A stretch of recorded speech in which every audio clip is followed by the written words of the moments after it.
Yes, ladies and gentlemen, thank you once again for joining us for this latest episode of the INC Live Preview Show. My name is Carl Bainbridge, and I am joined as ever by the conspiracy to my theory, the Morecambe to my Wise, the Reeves to my Mortimer. It's John Martian MMA. John, thank you once again for joining us on this Monday evening. What's up, Carl? What's up, INC Live listeners? Yep, good to be back as always. It's our second pay-per-view of 2022. Pretty close pay-per-views. I think only, 2 or 3 weeks in between these. But, we got a solid card. It'll be fun to talk about this main card especially. And we got a killer main event in the rematch between Izzy and Whitaker. So I'm excited to talk about these fights. And I have to say as well, a big thank you to everyone who has been supporting INC Live over the past couple of weeks. Because I was just looking at some of the numbers as well. UFC 270 was our most watched preview show since we moved onto the side channel. Ngannou versus Gane, I think there was something like 600 people watched that one. And of course, our post-fight reaction, over 1,000 people tuning in to hear me rabbiting on for 15 minutes about that card. So a big thank you to everyone who has been supporting us. Yeah, I guess the people tuned in for the big heavyweight fight. That the fight itself didn't really deliver too much action, but it was cool to see Francis retain the title, use his wrestling, and that was a pretty good card overall too, I believe, right? I thought it was pretty solid as well. I mean, it didn't have the star power, but I think given the low expectations that people had, I think it overachieved. In a lot of ways, Mm-hmm. very similar to what we saw on Saturday in the Hermanson versus Strickland card. Main event, not the greatest, but I think the rest of the card, very, very entertaining. Yeah, I mean, there were a lot of finishes, first of all. That's always good to see. You had that Jonathan Almeida guy at 205 who looks like, an absolute killer, just ran through marks on the ground. He could be like the Chimaev of the 205-pound division. There was a lot of good stuff. Arosa Peterson was like a fight of the year candidate. We'll be talking about that one in like 10 or 11 months, recapping the entire year, because that was just as entertaining as a fight gets. So, Shavkat had another great finish. So yeah, it was a solid card for like performances. I think so as well. I think Shavkat especially. I know that a lot of people focus on Chimaev. He's talking the big fight. He's getting all the early finishes. This guy, for me, sort of, if Chimaev is the person who the casuals are sort of leaning towards and saying that guy's going to be a champion, the sort of hardcore fans, there's almost South support that the sort of alternative indie fans of the sport, they're looking at Shavkat. Yeah, and I sent out a tweet about this, but like the guy has just like no microphone skills. It's really unfortunate that he's leaving all this popularity on the table because, he speaks only Russian or Kazakh. I don't know which of the two, probably both, honestly. But he doesn't speak English. He doesn't really have a lot of charisma, and it's just extremely hard to gain popularity like that. I mean, look at Jose Aldo. I mean, he was one of the best fighters in the sport for years and years, and just never really caught on popularity wise until like the Connor fight, really. If I were him, I would, just practice a few English phrases. That's all you got to do. Chimaev, just a few phrases, and he's extremely popular. So Shavkat's got to, get some English lessons, I'd say. That being said, though, I'd much rather him stay silent than constantly hear "I smash everyone." Yeah, no, he's got to like come up with his own like Kazakhstani phrases or something like that. I mean, the dude, the hat, he's got like the kind of the Khabib hat type of thing. It's a different type of hat, but like he's an interesting personality. I mean, he's just gotta, voice that personality. So hopefully he continues to grow in the future. Any opinions regarding the main event at all? Not really. I mean, pretty insane that it was a split decision. I mean, to think that one judge saw that fight and thought that Hermanson won. I mean, it's just what the hell is going on here. But yeah, pretty forgettable. Co-main and main event, both those fights just weren't good.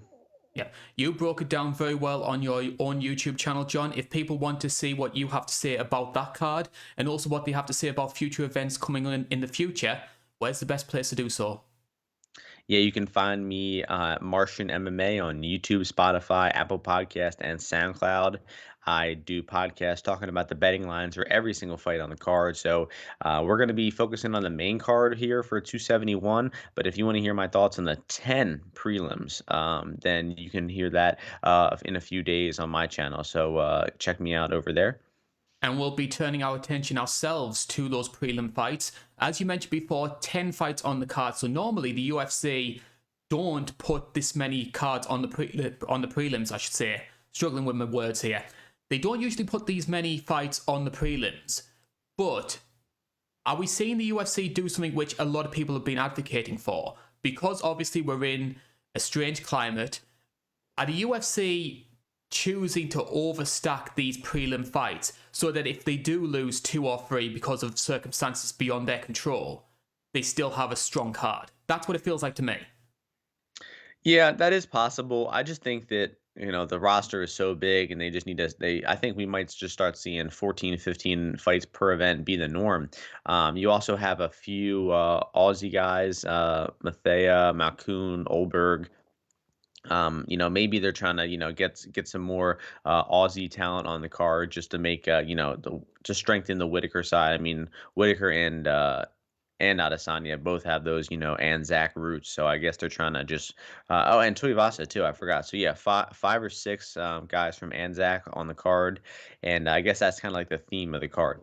And another Anzac representative is part of a fight that we're going to be focusing on in the prelims here, which is Casey O'Neill. Now, 8-0 in the UFC. She's broken into the flyweight rankings, but she's very much going to be the B side of this fight because Roxanne Modafferi, women's MMA pioneer, been in the sport for 20 years. She's already announced this is going to be her final fight in the sport.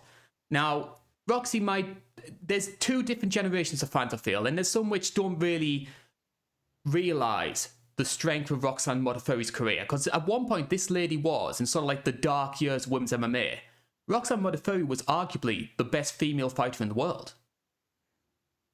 Yeah, I mean that did have to be like a long, like almost like 15 years ago or something like that. But yeah, very, probably one of the most pro MMA fights for a woman ever. I think, maybe some Japanese women have a few more, but definitely like for a North American women's MMA fighter, she's got to have the most, right? And she's going out with a tough matchup. I kind of wish they would have given her a little bit easier of a matchup. I mean, Casey O'Neill has looked, pretty promising, a good ground fighter, very tenacious with their finishing ability. And, the odds indicate that Modafferi is a 3-1 underdog here. But I just feel like Roxanne winning her final fight as a big underdog would be like the most Roxy thing ever to happen. So I feel like she honestly, like the writing is on the wall for her to pull off the upset victory on her way out. Yeah. Mind you, she has beaten 2 unbeaten fighters in the past. She was the first person to beat Antonina Shevchenko when Antonina did have a lot of hype behind her. And then, of course, we saw what she did to Macy Barber on the McGregor versus Cowboy card. So it's not beyond the realm of possibility for Roxy to pull off this upset. I will say, though, because a little bit of a spoiler alert, we do have a Roxanne Modafferi video coming out on the main channel. That's going to be out on Wednesday. For a woman to be in the sport for 20 years and still be relevant at the top level of the sport, that deserves a lot of praise. Yeah, it does. I mean, all the respect to Roxy for sticking around. You can see her physicality starting to dwindle a little bit. It looks like I'd say like her knees is like the most evident part, right? She just doesn't move the same, doesn't really have that same spring in her step.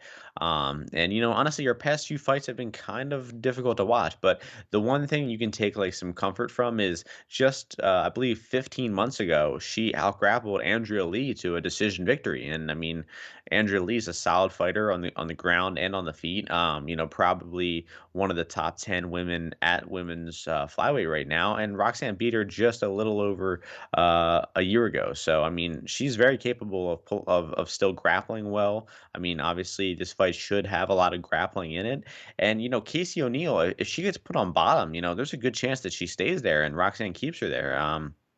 I mean, Casey's UFC run has been pretty one-sided. She really hasn't faced much adversity. So, I mean, I definitely think that this betting line is a bit out of control. They're just seeing like, oh, a new prospect. She's been dominant, 4-1 favorite over Roxanne. But, this is no strange scenario to Roxanne. And I think she'll be game to, maybe get on top here and pull off this upset. And speaking of fighters that continue to hang around and still remain somewhat relevant to the sport, what about Andrei Arlovski? 43, 44 years old now, and still picking up wins in the UFC. He's going to be headlining the prelims up against Jared Vanderaa. Where do you stand on Arlovsky, especially late career Arlovsky? Oh, I fucking love the guy. I mean, he's just great. I mean, I think his longevity is arguably one of the most impressive things ever in MMA. I mean, for you to be fighting, you just mentioned Roxy fighting. Okay, that is impressive and everything, but she fought, in the women's lower divisions, not a lot of power, not a lot of knockouts. I don't think she's ever been knocked out, right, in her I career. think the Um, only pro knockout was Sarah Kaufman at Strikeforce, and that was like when Kaufman channeled like Rampage Jackson Slam. Okay.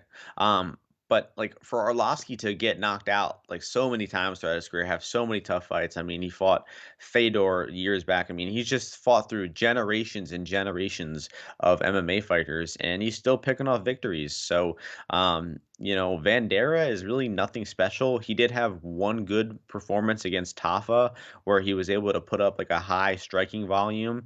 But I mean, I'm thinking Arlovsky should be able to still outbox this guy. I mean, he looked pretty sharp in the Philippe fight in his last fight, and the betting line has been getting bet on the Vandera side, so it seems like the betters, the public is liking Vandera, but I'll be cheering for Arlovsky to pull off another vet lesson victory here. Uh, in terms of in terms of fights that you're most looking forward to, I think you've got the same idea I have as well. That flyweight bout but struggling with words here, between Schnell and Alex Perez. Yeah, this fight has been booked like 3 or 4 times, I think. It's like up there with Ferguson and Khabib with the cursed vibes. Honestly, I think it's been canceled 3 separate times over the past, 6 to 9 months. But yeah, that should be really fun. Perez, coming off that title shot, got guillotined really quickly, but he's a much better fighter than what he showed in that fight. Honestly, the whole prelims are just kind of interesting, Dion Andrade versus Morozov should be fun. Alex Hernandez versus Hanato Moicano. That's probably the highest level matchup on the card. That should be a fun fight. Hani Lawrence, this dude is a tenacious wrestler who's making his way into the UFC. That guy's fun to watch. William Knight, one of the craziest physiques in all of the UFC. So, I mean, these prelims are going to be entertaining, no doubt. Yeah, I certainly think so as well. I think, especially compared to how maligned the 270 prelims were, this is a definite jump in quality. hmm Yeah, it doesn't have any like killer names in fights like Cruz versus Munoz, so like we had a couple pay-per-views back. But I mean, there's 10 fights. I mean, I think 6 or 7 of them you can really look forward to, and they should deliver as well. So solid prelim card, and great main card as well. Yep. And we're going to start with that main card, and we're going to talk about fight number one, and we're going up to the lightweight division, where it's an almost veteran versus prospect matchup. It's Bobby Green taking on, I hope I pronounced this right, Nasrat Hakparast. At the moment, the betting lines have Bobby Green as a minus 170 favorite. You can get Nasrat at plus 150. And I think the narrative of this fight really centers around Bobby Green, because he was a guy who he's been around for a long time. He fought in Strikeforce. I think he signed for the UFC around sort of 2013, 2014. And the consensus always was that Bobby Green had the potential to be not so much like a big star title challenging name, but to settle around sort of the top 10, top 5 of the division. And it just never seemed to come together. And yet here he is, 35 years old, and it's suddenly starting to click for him. Yeah, I mean, great analysis. I mean, he always had like great skill set. He was good in Strikeforce. I mean, he was good in his early UFC career, but he's just very known for fighting to the level of his opponents, matching their tempo, making fights really close. But over the past few years, since the pandemic, he started to get real serious, fight to his highest ability, and I mean you really saw that showcase in the Ally Quinta fight. Just I mean completely boxed up Ally Quinta, made that matchup look really easy. Sent Al back into retirement, and he actually got the knockout, which is pretty rare. He does not have many finishes, but I mean I love Bobby Green. He is he's got a funny personality, and the dude is legitimately a great fighter in every phase. I mean, in the clinch, defensive grappling, offensive grappling, and his striking is just fantastic. So I mean, I love watching the guy fight, and I'll definitely be rooting for him here. On the other side, Nasrat, I mean, this guy has gotten a lot of attention and like you called him a prospect. I think honestly, it's a little bit too late to be calling him a prospect at this point because he just hasn't played out how people expected him to.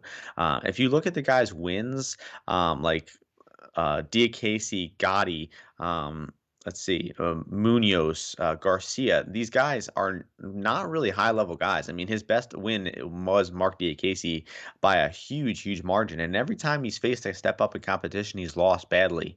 I mean, looking back at that Hooker fight, the betting line on that one was actually pretty close. It was pretty similar to what you're saying now, like around 60% for Hooker. Hooker looked like 99% to win that fight. I mean, he Yeah. just dominated Nasrat in every phase of the fight. So I've been a bit unimpressed with what I've seen from Nasrat, and I think Bobby's got all the tools to beat him. What are you thinking about this one?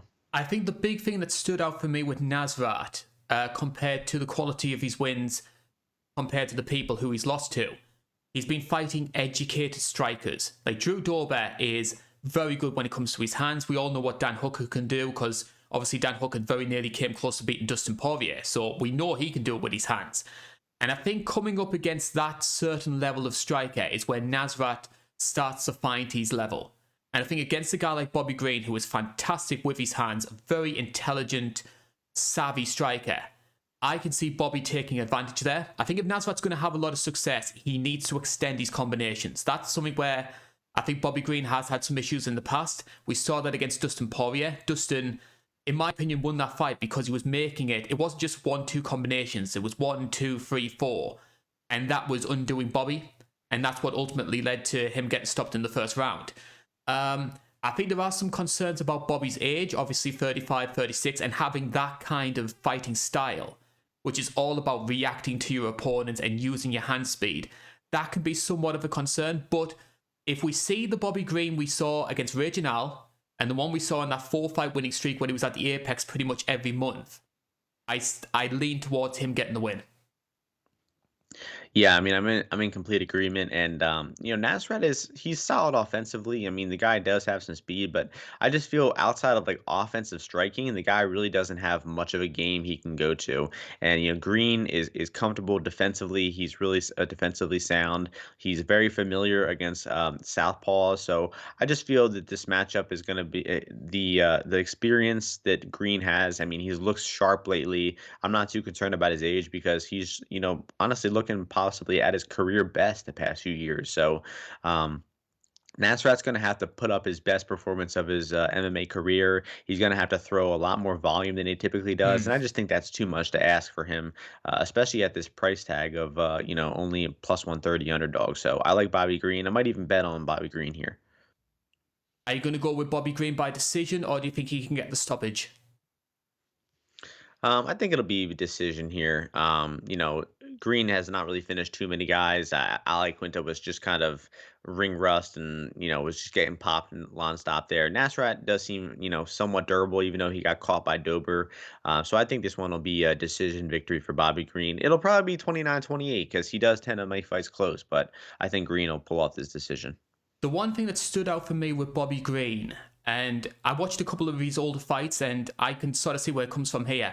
Bobby Green for me performs best when he's got that swagger. He's got that something. He's got that confidence, that sort of jolt in his step. Because if you go back and you watch him up against Reginal and even against Fizayev, I know he lost that fight, but he has that confidence, that self-belief. Go back and you watch something like Lando Venata, which is a very underrated fight, by the way. You can tell he just doesn't have that confidence. And I think a confident Bobby Green should get this one done. I'm going to lean the same way you do. I'm going to say Bobby Green by decision. Yeah, I hope we see that taunting, that swagger, that mean mugging that he does to his opponents. That's just vintage Bobby Green right there. So I'm glad he's getting the pay-per-view main card spot too. Definitely deserves it. Fight number 2, and we're going to a fight which I think when people saw this fight was on the main card in terms of star power, there was a little bit of people raising their eyebrows thinking, why is Kyler Phillips versus Marcelo Rojo on this card? But when you deep dive and you look at both guys, you look at the fighting style, you look at what they're capable of doing, this potentially could be a fight of the night. A lot of people, a lot of hardcore fans very excited about this one. Yeah, Rojo only has one fight in the UFC, but it's a short notice fight, up a weight class against Charles Jourdain. So you know the guy, has got balls of steel, jumping in short notice, up a weight class against a solid striker in Jourdain. I mean that takes a lot of guts to do, and I mean he fought a very respectable performance. I mean he made it real close for the first like 7 or 8 minutes, and then he kind of started to slow down. Jourdain started to take over, but I mean, no shame in that loss at all. I think that he, exceeded expectations in that one fight. And then you mentioned this on Twitter, but if you go back and watch his combate fights, I mean, this dude has action-packed fights. He's a very high-tempo striker. He's, knocked out a few opponents at those lower weight classes, which is impressive. So, I think Rojo has got all the skills to make this one really exciting. I'm surprised that Campbell McLaren isn't all over this fight either, considering how much he promotes Combative on Twitter. Yeah, I mean, honestly, one of the highest profile spots for a combati fighter, possibly ever. So uh, yeah, I mean, watching his fights also in combate with the Spanish commentators, it just makes the fight like so much better. Like these guys are going crazy, and it's just like it makes the UFC commentary seem so like boring and bland. A little bit of background for Rojo for anybody who is unfamiliar. 14 of his 16 wins have come by stoppage, only 3 decisions in his career. Former training partner, I should say, of Brandon Moreno. So he does, you can almost see that sort of Brandon Moreno style when it comes to his fighting. Very great, very good boxing, as they almost are when from that training camp. Also look for him to throw some knees in the clinch. I think that's one of his strong fortes. And Hmm. especially his biggest weapon, the thing that Kyler Phillips is going to have to look out for, that overhand right. That can put anybody out, especially at a weight class like bantamweight. Yeah, and on the other side, Phillips here, he's like kind of a training partner of Sean O'Malley, real fun fighter. And, I talked about Rojo's last fight, giving him some respect. I mean, Phillips deserves a lot of respect for that fight, too, because I really don't think he lost that fight. I think there's a good chance that that fight was a draw. I mean, Phillips came as close to killing a human being as you possibly can in round one there. I mean, he was just dropping and hurting Paiva at will, elbowing his face into the canvas, and only one judge gave that round a 10-8. I mean, I thought it was 10-7. It literally could have been the first 10-6 round in MMA because it was just a miracle that he didn't get knocked out. He basically virtually knocked Paiva out like 3 separate times. And then he did get, kind of slow down, gas out, and lose those last 2 rounds. But I mean, when you knock a guy out several times, I mean, it's expected that you're going to have that adrenaline dump. So I don't really think he lost that last fight, even though the judges said he did. That, I believe, was the same card as Sandhagen versus Dillashaw, controversial Hmm. decision, and also Maverick versus Barber. So I think the judges were smoking something that night. Because I'm totally agree with you. In my opinion, at the most, that fight was a draw. Because Kyler Phillips, in my Yeah. opinion, 10-8 in that first round, easy. I think the judges were betting that night because Barber, Paiva, and Dillashaw all underdogs and all kind of got some dodgy decisions there. So definitely possible. One of the interesting things about Kyler Phillips, looking at his resume, he came into the sport as a very renowned jiu-jitsu practitioner, also has some great judo, but he's become far more functional in his stand-up recently, and his kicks especially has become his strongest weapon. I think it's fascinating to see somebody who had such a renowned grappling background embracing the striking in the way that he does. Yeah, I mean, the guy is versatile as hell. I mean, I mean, he's got a nasty spinning back kick knockout on LFA, I believe. And he was hurting Paiva with punches. He hit takedowns on Paiva. He has outgrappled and won several fights with his grappling. So, I mean, this guy is skilled everywhere. And getting down to this matchup, I think that if Phillips elects to stand and strike the entire time, it has potential to be close. I mean, the odds for this one are really wide. Phillips is over a 4-1 favorite, but I think that it's going to look a lot closer than that when it's on the feet. When they're striking with one another, it's not going to look like a 4-1 favorite versus a 3-1 underdog. If Phillips decides to grapple, decides to hit some takedowns, that's when it could start Hmm. looking like that big 4-1 favorite. Because I have seen Rojo taken down. We have seen him stuck on bottom. Sexy Mexi Castaneda, who just picked up a nice win on the last fight card just a few days ago, he was able to out grapple and to take down Rojo and submit him. So I haven't seen good things from Rojo in terms of his grappling. But it really comes down to Phillips's approach. Is he going to try to make this as entertaining as possible and make it on the feet, because it could be closer there? So, um, I guess it is a little bit wide in this betting line. I mean, I think 4-1 for Phillips is a bit overzealous. There have been some people who have expressed concern over Kyler Phillips's conditioning. Like he starts fights very strong, but does have a tendency to fade in the second and third rounds. Could we maybe see that come into play? Yeah, that did happen. I think in the Song Yadong fight. I think he won the first two and kind of slowed down and lost round three there. Um, But I also haven't seen great cardio from Rojo. Um, I guess you could point to the Jourdain fight, even though that was short notice, so you can't really give him a lot of criticism for that one. But the Castaneda fight, the one I mentioned, he did lose in round three there. And if you look at his loss before that was a round three submission to Marroquin. So if you look at his record, most of his wins are in the first round early on in the fight. So that does kind of symbolize that he probably doesn't do well with his own gas tank. So I don't see Rojo coming back late either. So it's really a matter of, does Phillips grapple or not? Because if Phillips grapples, he should win, 80-90% of the time. If he doesn't, it could look more like 60-70%. So I hope they strike. I hope we get to see some fun exchanges here.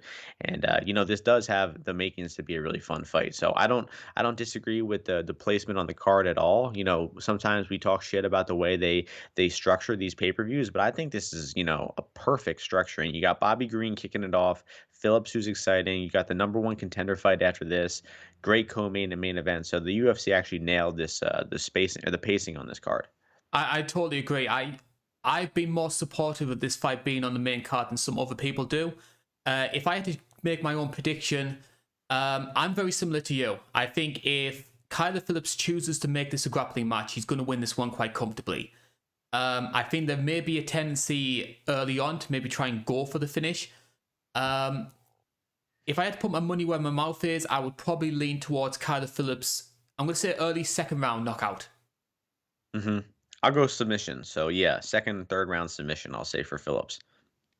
So we move on to the fight you just mentioned there, which is our number one contender match in the middleweight division. And it's two names that, if you had to put your money on it a couple of years ago, I don't think anyone would have these two down as a title eliminator. It's Jared Cannonier taking on Derek Brunson. You can get Cannonier minus 180. Brunson comes in at plus 155. Before we actually discuss the fight itself, though, this is something which I've personally been thinking for a while. I just want your opinion.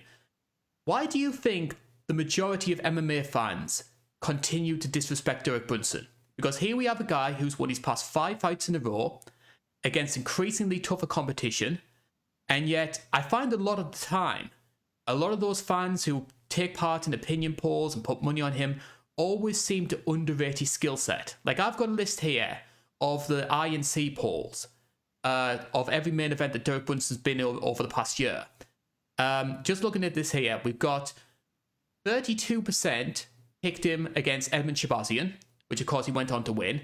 That was down to 19% when he fought Kevin Holland, and 25% Insane. against Darren Till. So for whatever reason, I think there's a lot of fans out there that don't give this guy the credit they deserve. Why do you think that is?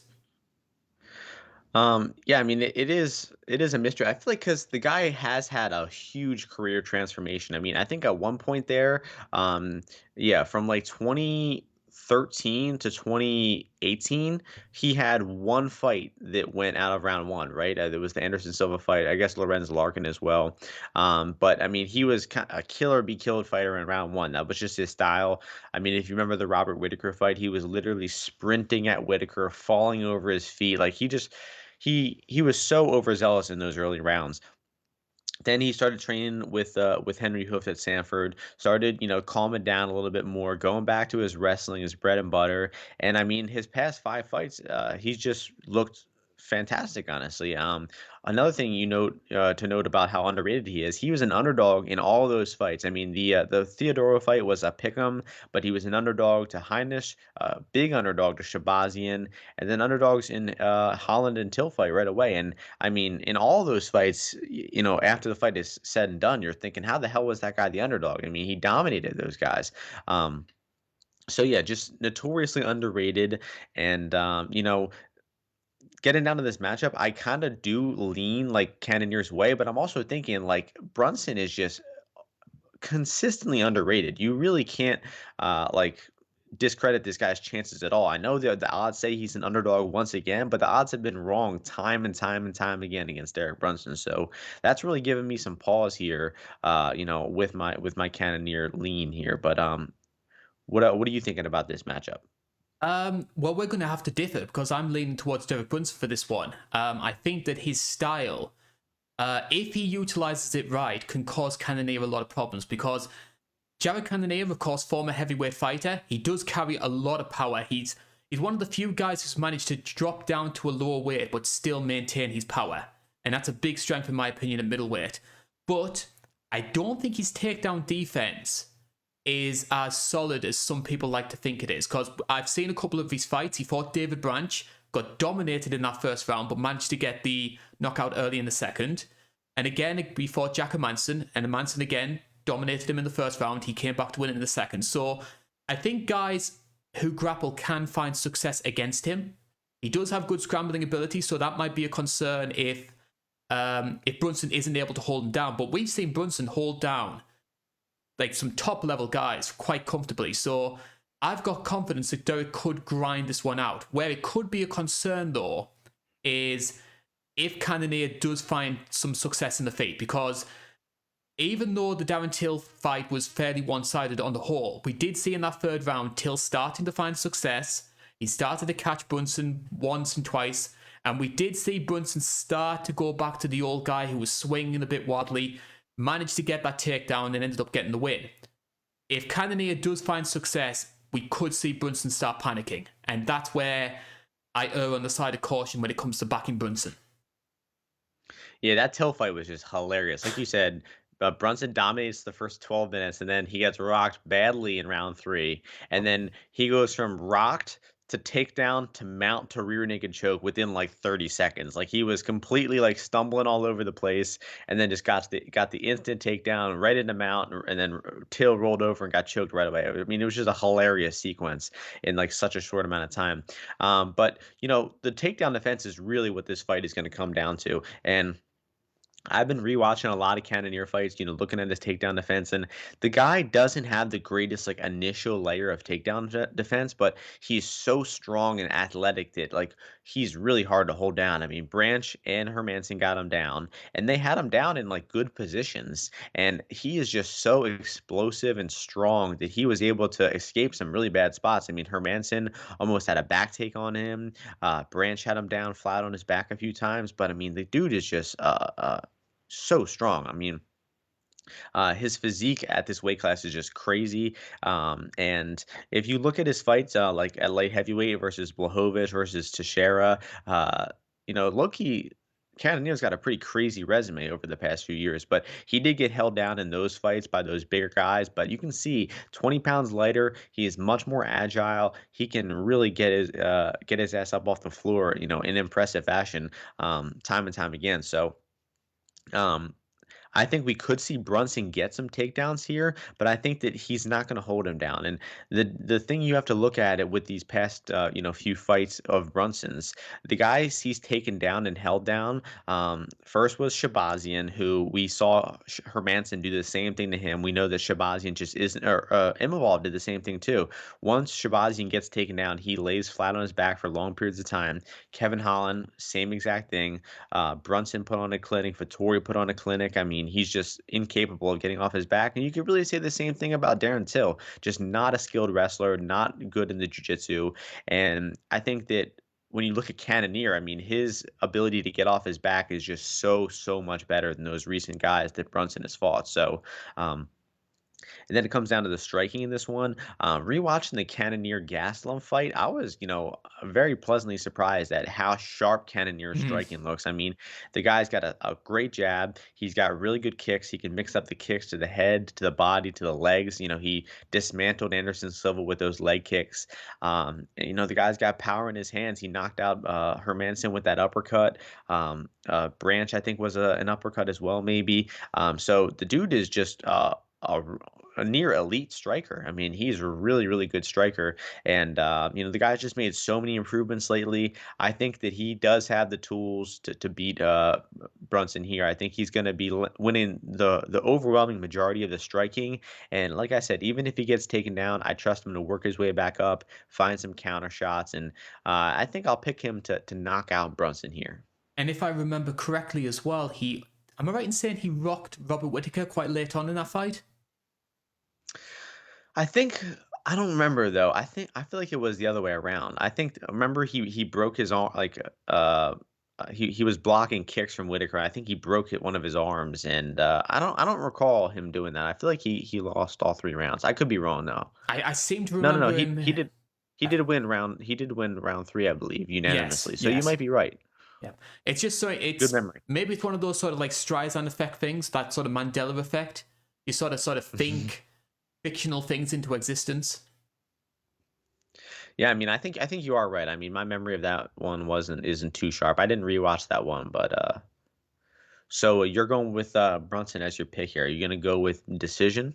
I'm going to say Brunson by decision. Maybe it's a little bit of sentiment on my side because I've been one of the bigger Derek Brunson defenders over these past 2 or 3 years, but I don't know. I think he has turned a corner. And I think that he's got the grappling to try and to possibly hold down Cannonier. Before we move on to the core main, though, obviously this fight is going to be a title eliminator. The likelihood is that the winner of this one is going to fight the winner of Whitaker versus Adesanya.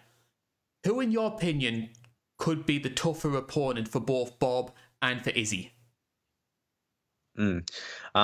It's interesting because we have seen this kind of like triangle of opponents, right? We saw Izzy has fought Brunson and Whitaker. He hasn't fought Cannonier. Um, Whitaker has fought both of these guys, beat them both. So I mean, I think Brunson would be maybe the worst matchup for Izzy, just because he's fighting a little more calculated now. If he goes about getting those takedowns in a better way, we could see him get the wrestling going and possibly pull off that victory. That would be a crazy like flip to the story though, from Brunson getting smashed and knocked out in round 1 to a couple years later coming back and defeating Izzy. That would be a crazy story. But I would like to see Cannonier versus Izzy. I think that would be really fun too. I think those striking exchanges would be really fun. I think that the main event guys, whoever wins, I think do have a pretty distinct advantage over either one of these guys. So no matter who wins out of Cannonier and Brunson, I don't see them getting the title.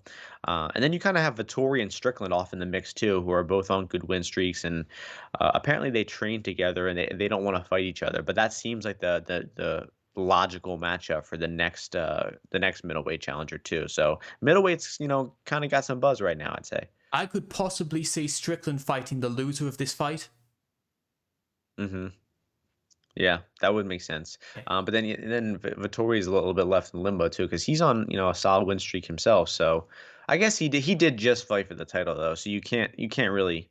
He's actually not on a win streak. He only won one fight. So maybe I'm getting a little mixed up here. So yeah, Vittori is at the back of the line, I'd say. Then Strickland is really knocking on the door. Time for us to talk about our core main event. Now, John, where do you stand in terms of how important is technical striking when it comes to enjoying an MMA fight? Um, I'd say it is very important, but there are a few exceptions along the lines, and both of these big boys are part of that exception. So that's not we don't need nothing technical. We just want to see these two guys bang it out, and perfect matchmaking for Derek Lewis. He won his last fight. He said, "I don't want no more 5-round fights," and thank God, Derek Lewis, because that's what we've all been thinking for years and years. But the UFC keeps putting him in 5-round fights.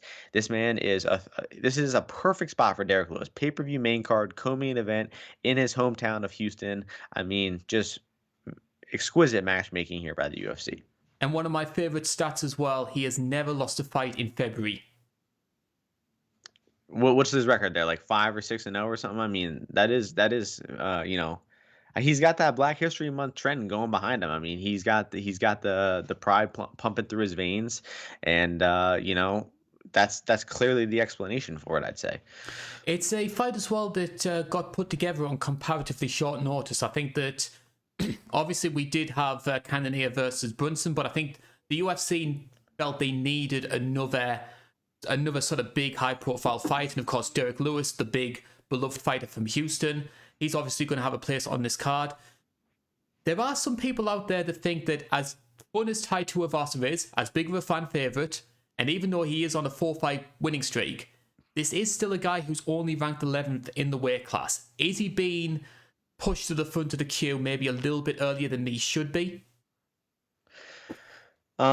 I'd say yes, but I think that he's ready for it. I mean, 4 knockouts in a row.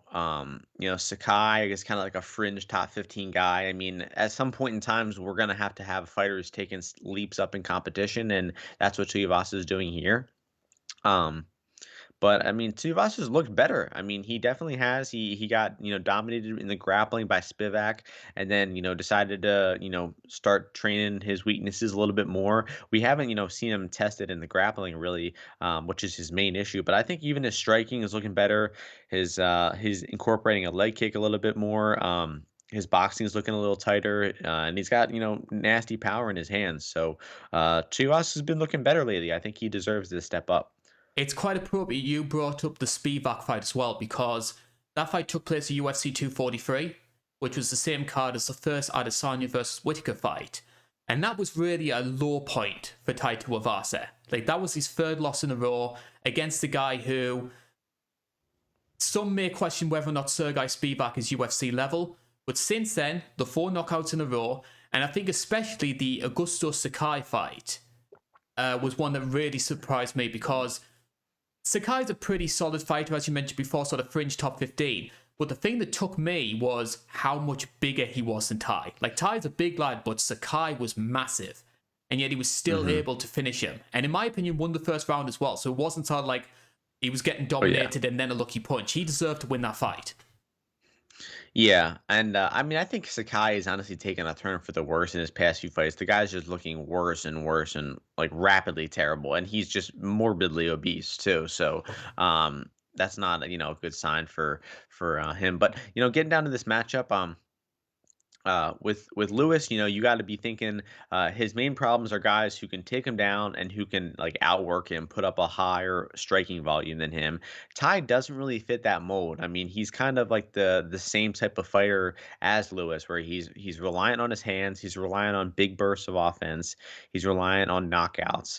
But I think the leg kick of Ty could really make this fight interesting, because Lewis notoriously does not check leg kicks, and if Ty comes in with a heavy leg kick game plan, that could be the most consistent offense we see throughout the fight, because Lewis is known for that like unload reload style where he waits, he like does nothing for 60 seconds and then just absolutely bursts on you. And if he's had fights before, like the Ivanov fight, and there's another one, the Latifi fight, where nothing happens, and then he kind of just bursts at his opponents. The crowd pops off. The New York crowd pops off for Lewis, and then he wins a close decision. So if this one does go to the decision, you gotta think the H-Town crowd will be, influeing the rounds towards Lewis. So, very very interesting fight. I'm really looking forward to Benny. How the hell can you not look forward to these guys? And I think I also said last time. I bet Dawkins against Lewis, and I think I bet Sakai versus Tuivasa, and I told myself I need to stop betting against these guys. And now I'm in a predicament where I technically can't bet against either of them. So maybe I'll have to bet like the fight going the distance or something. I've seen a lot of people, like Derek Lewis is maybe somewhat unfairly, he usually gets used as like the benchmark to say, oh, look at how bad the heavyweight division is. Derek Lewis is a top 5 guy. I think Derek Lewis is a lot more technical and has a lot more savvy about him than some people give him credit for. Like, nothing he does is subtle. And I'm not going to say he's sort of like a technical mastermind or anything like that. But even his big motions serve a purpose. Like, he'll throw that sort of big jumping switch kick, but that's his way of closing distance. And I think we saw that to an extent when he fought Chris Dawkins. Like, Dawkins did have a lot of success, but like we saw Derek just sort of the cogs in his head were going, and then he managed to find his opening and then tee off on him. Like, Derek Lewis is a lot better than people give him credit for. Yeah, I mean, I thought the Dawkins performance was just absolutely puzzling. I mean, this guy, he was a notorious fast starter. He was known for landing hands, getting in his opponent's face, and just popping them with punches, and that's how he was able to knock out a lot of guys. And then in the biggest fight of his career against a guy who hates when you get in his face and throw punches, he just decided to do nothing and just like leg kick him. And then he gave Lewis all the time to burst, and Lewis clipped him and knocked him out. I mean, it was a extremely puzzling performance from Dawkins there. But I mean, Lewis did what he had to do. Um, and you're looking at the betting line for this one. Lewis is almost a 2-to-1 favorite. I don't know. I feel like with the guy's style of being, so inactive and then bursting, I don't think that's a guy. He's really a guy you can back as like a 2-to-1 favorite. I mean, Lewis is more like an underdog type of fighter, I'd say, to be back in rather than as a favorite. So if you are betting this one, I'd probably say it's tied to Tuivasa or pass. But um, you know, I think the betting this fight to go a little longer could possibly be a profitable strategy here. The one big concern I have with Ty is, as good as his 4-fight winning streak has been, he hasn't been facing power punches. He hasn't been facing people that can maybe give his chin some questions. Like, he's been fighting Stefan Struve, Harry Hunsucker. Yes, Greg Hardy does have power, but he's become much more of a point fighter in his later fights. And then Augusto Sakai, who is more known for his decisions. Derek Mhm. Lewis, as we know, can absolutely crack. And I've just got this fear from Ty's perspective. If he does feel Derek's power, he's not going to like it. Yeah. And I think Hardy kind of clipped him too in that fight, right? Like, Yes. didn't like Hardy clip him and then like rush in recklessly and get knocked out himself? Um, yeah. So, if this fight, like I said, does go to the decision, which I don't think should be completely rolled out. I mean, these guys are knockout fighters, but I think Derek Lewis ever lost a decision in the UFC? No, he beat Latifi, Ivanov, Ngannou, Roy Nelson. I mean, the guy's never lost a decision in the UFC. So, the guy is like he just has like a sneaky ability to steal rounds with that crazy style of his. And like I said, the crowd is going to be popping off every time he does something, which is going to influence the judges, no doubt. So, my pick, I'll go with Derek Lewis by decision. That's quite a bold call, that, to go by decision. I can maybe see it happening as well. Like, as much as we're bigging up this fight, as much as we're seeing the idea of two big knockout artists wildly swinging at each other, is there a chance this could be another Lewis versus Ngannou? That we just have two guys who are both scared of each other's power and neither wants to make the first move? Yeah, I definitely think so. I mean, like I said, Lewis is not like it's not like he just swings for the fences the entire time. The round's 5 minutes. He's doing nothing. He's like staring at you, just breathing for like a good 3 or 4 minutes, and then that 1 minute he's just going balls to the wall. So I mean, I see it. This fight is actually favored to end in the first round, which is very rare. I'll be betting for the fight to start the second round. I mean, it's only 5 minutes, and Derek Lewis can definitely wait around for a little bit. So don't be surprised if this one does go the distance. Time for us to talk about our main event of the evening, and it's a rematch from UFC 243. Israel Adesanya, our middleweight champion, is taking on Robert Whittaker, the man he beat to win the belt over in Australia. Betting odds for this one, you can get Adesanya at minus 280. Whittaker comes in at plus 225. It was a pick'em the first time they fought over in Australia. Interestingly, the INC poll, they have Adesanya for this one 57%, Whittaker 43%, and that gap has been closing ever since we uploaded that poll. Now, when it comes to MMA, John, I always believe that there's two types of fight in terms of the way they play out. There's either a match which fighter A wins or a match fighter B loses. Like, if we use, say, Nunes versus Pena, for example, that was a fight Nunes lost rather than one that Juliana won. I bring this Hmm. up because I rewatched the first fight between Whittaker and Adesanya. And even though Izzy deserves the credit for his part in that fight, Robert Whittaker was not his best at all in that match. And in my opinion, the way he fought created a rod for his own back. Yeah, I mean, I think he fought, pretty terribly there. Um, he was just getting way too aggressive. He what really cost him the fight was extending in long combinations in the pocket. He probably thought that he would have the pocket advantage versus Izzy, but Izzy absolutely shocked me with that short power in his punches in those fights. I mean, the punch he dropped him at the end of round one with, the punch that eventually led to the finishing sequence. I mean, those were tight combinations in the pocket. Not exactly something Izzy was known for. I mean, he's known as more of like an outside striker. Maybe he'll hurt you with a knee or a head kick, but he's not really known for dropping people with punches. And he really shocked us and showed off some of his own boxing power in that fight versus Rob. But Rob, like I said, he just hung out in the pocket too long. He was in extended combinations. He knows what he has to work on. Very smart guy, and just right off the bat, I trust him to make the right adjustments. I think he's gonna look at the fight objectively, know what he did wrong. He's not going to go in making the same mistakes. And, he's looked fantastic since that fight, right? It's not like we're dealing with a guy who might be past his prime, who has looked slower and slower in his past few fights. I mean, the guy has looked at his all-time best, beaten Cannonier and Gastelum. The Till fight wasn't his greatest performance, but I mean, he's put out three, very solid decision wins since then, and I don't think he slowed down a step. So, with the betting line for this one, did you mention it already? The current line, like you said, the I last one was did. a pick 'em. Izzy at minus 280, Whitaker plus 225. Yeah. So I mean, the first fight, Whitaker, I think when the fight started, he was a slight underdog, maybe like 48% or something like that. And now he's below 33%.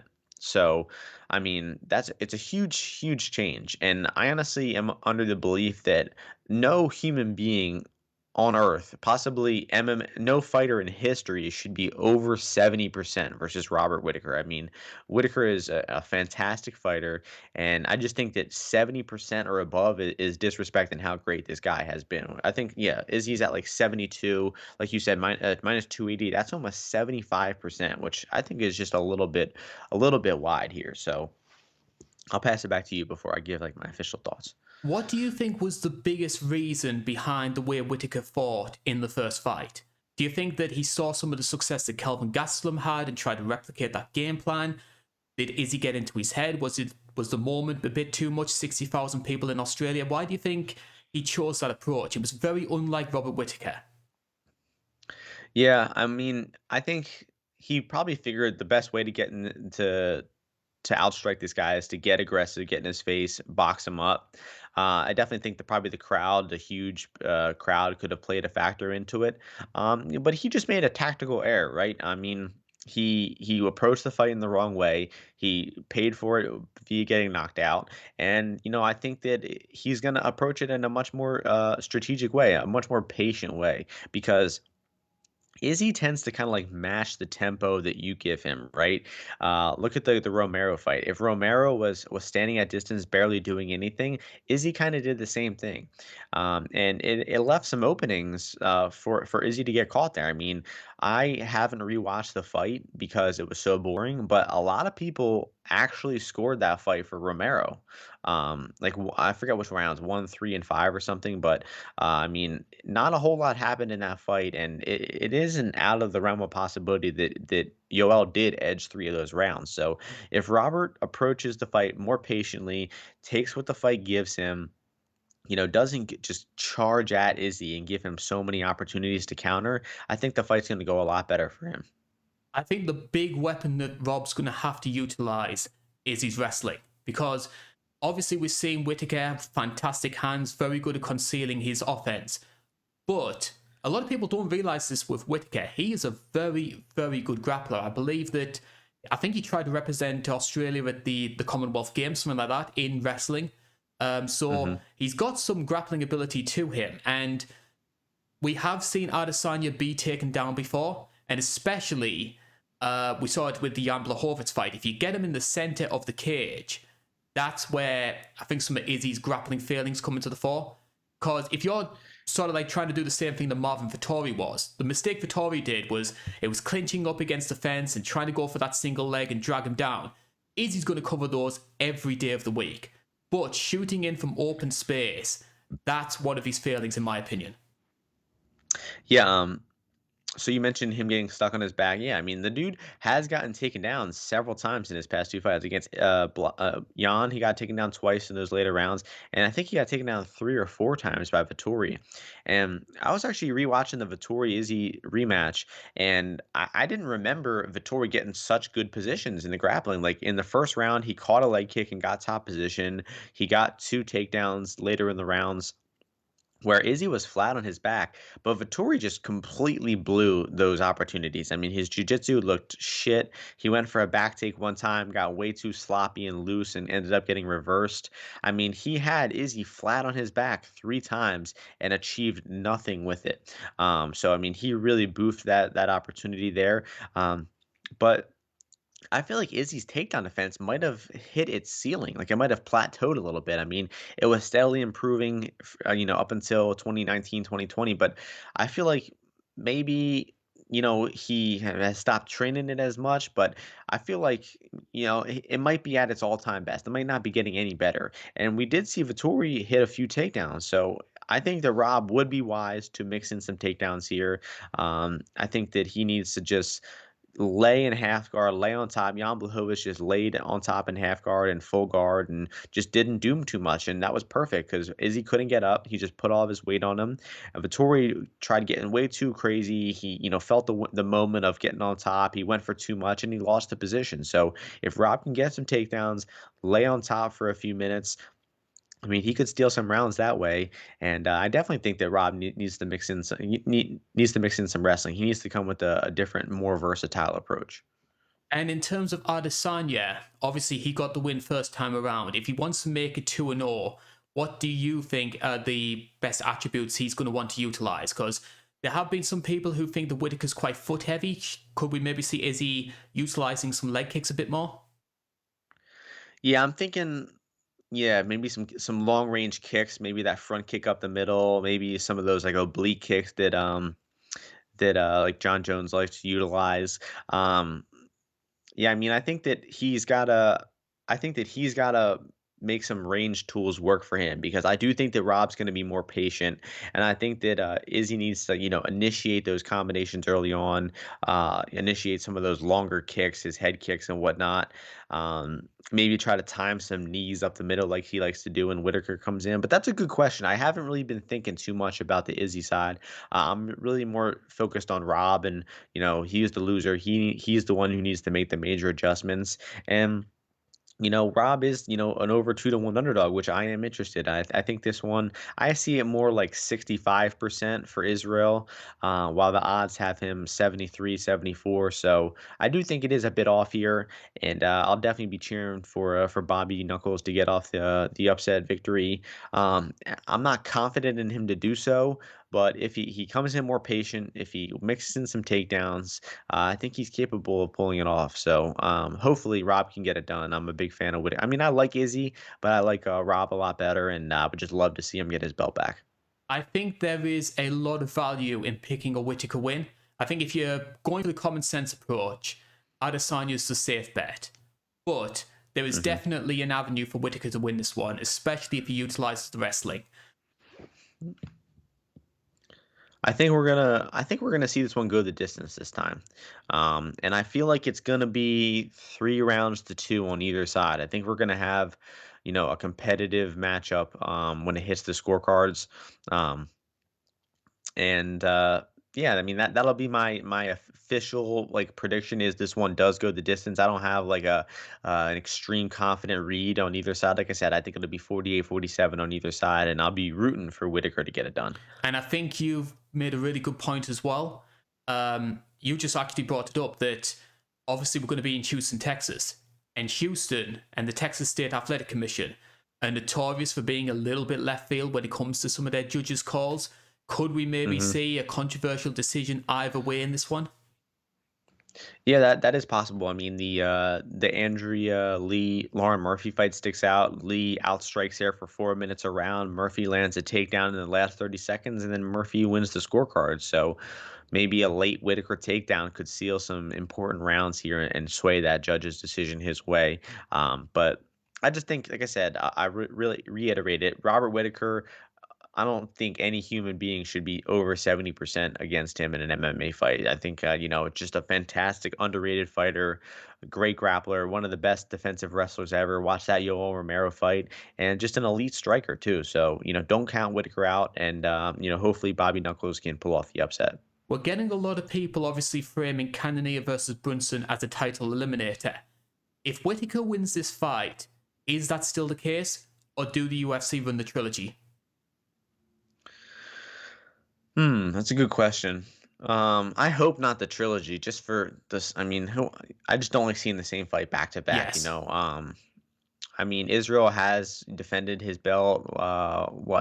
Three times? Romero, Vittori, maybe only twice, right? Am I forgetting one? Um, Paulo Costa. Yeah, yeah. So three times. I mean, he has probably earned his right to an immediate rematch. I mean, I feel like if the Blachowicz loss wasn't in there, like it would be a no-brainer for him to get an immediate rematch. But I feel like that kind of does put like a stale taste in some people's mouth. So maybe if Whitaker wins, maybe they do Whitaker and the Brunson Cannonier winner, and then they'll do Strickland Adesanya in the meantime or something. So I don't know. That's a good question though. I feel like the UFC, the way they operate though, they'll probably do the immediate trilogy. Yeah. I'm personally in the same boat as you. Like, I personally think that Whitaker and Adesanya are both a step above the rest of the contenders. But for the sake of the weight class and the sake of freshening things up, ideally, I would like to see new fighters challenging for the belt. And that's no disrespect to either Adesanya or Whitaker, because I like both guys. I just want to see fresh faces. Yeah, I mean we've talked about that on this previous show a few times that uh the top guys are kind of there's a big gap between the top five and everybody else, and that means we're kind of seeing a lot of rematches. I mean the WME era has been notorious for rematches, so um would definitely new matchups are the best. So hopefully we could get some of them instead of rematches. But really looking forward to the fight. I think they waited enough time between the first fight and this one to really build up some anticipation for the rematch. Whitaker has racked up some nice wins since then, so I think this is coming at the perfect time. And just really looking forward to this main event. One of the more deserved rematches of recent years, in my opinion. Definitely. Yep. Yep. Whitaker completely deserved it. And hopefully that sets the stage perfectly for what you can expect on Saturday, UFC 271. It will be Adesanya taking on Robert Whitaker for the middleweight title, and of course a fantastic undercard including Lewis versus Tuivasa and a potential title eliminator between Derek Brunson and Jared Cannonier. John, I think it's safe to say that if 270 was sort of maybe a little bit underwhelming in terms of star power and in terms of anticipation, 271 makes up for it. Yeah, I mean, I would be really, really shocked to see this main card not deliver. I mean, the way the matchups are, the way they're structured, I think they put the right fights in the right spots, and I think that I think three or four of these fights should be great. Maybe we'll have one fight that doesn't quite live up to expectations, but I'm pretty confident this is going to be a great main card. So, we criticize the UFC a lot, but props to them on this one for nailing this order. And, really looking forward to Saturday night. Hope everybody enjoys it. Yeah, just need to sort out the fight pair. Yeah, we'll get there. We'll complain about we'll get back to complaining before the next pay-per-view or something, but we're a pretty positive note this week. So that is our breakdown of UFC 271. If you want even more detail regarding this card, there's one place to go to. John, once again, where is the best place to contact you? You'll be doing a full breakdown of the entire card, including the prelims. Yep. So you can follow me on Twitter at UFO_UFC. And you can find my podcast with my man Ozzy, where we talk about the bets and every single matchup on the card in extensive detail, top to bottom. Martian MMA on YouTube, SoundCloud, Apple Podcast, and Spotify. So check us out there. And thanks again to Carl and all the INC Live listeners for having me on. Hope you all enjoyed the preview show, and we'll see you before 272 next month. And hopefully you will be back with us for 272. Non-title fight, main event, very rare these days. It's a big grudge match though. It's going to be Kamaru Usman. It's Usman's two biggest fours. It's Jorge Masvidal versus Colby Covington. Any interest in that one? Oh, hell yeah. I mean, one of the rare fights that can get away with being a non-title 5-round main event on a pay-per-view, and definitely looking forward to that one. So we'll see you back for that one in just about a month. All right. Yep. Hope you can join us for that one, John. I hope you can join us as well in just 3 weeks' time for that show. This is the INC. My name's been Carl Bainbridge. That's been John Martian. See you. See you later. Hope you enjoy UFC 271, and I hope that you will be back with us in 3 weeks' time for UFC 272. Bye bye for now.